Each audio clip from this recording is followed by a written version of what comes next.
ispitoșirea. Eu nimica toată. Nimic? Nimic?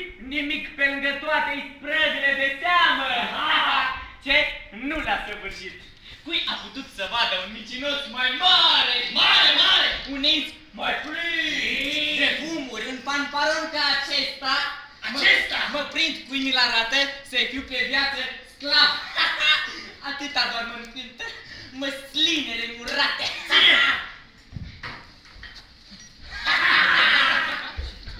Unde ești? În India! În India? În India, pe Polux, cu pumnul adânc sub brațul la celulele pan. Cum brațul? Brațul! Coapsa voiam să zic. Și l-am lovit cu milă. Dacă loveai cu toată puterea ta, Aha. și pielea, și pântecul, și țeasta ai fi străpunța acelui bietele pan cu pumnul. Ce vreau să-ți spun? Știu eu! Ei, ce? Știi ce vrei să spui? Ce? Tu spui Ce? tot ce dorești. Ai tu!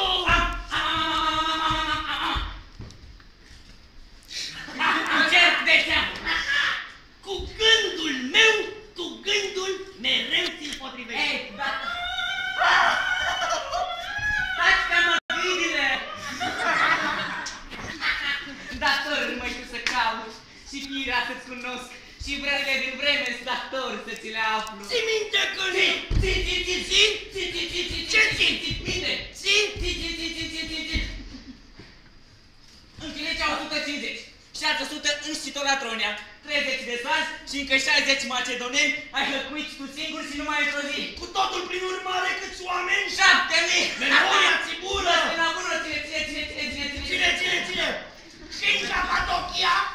Și în Capadocia, fierul de nu ți se tocea. N-ai fi tăiat deodată 500 de vrăjmași? Era o pedestrime pârlită și am iertat-o. Ce să-ți mai spun ce știe de mult întreaga lume?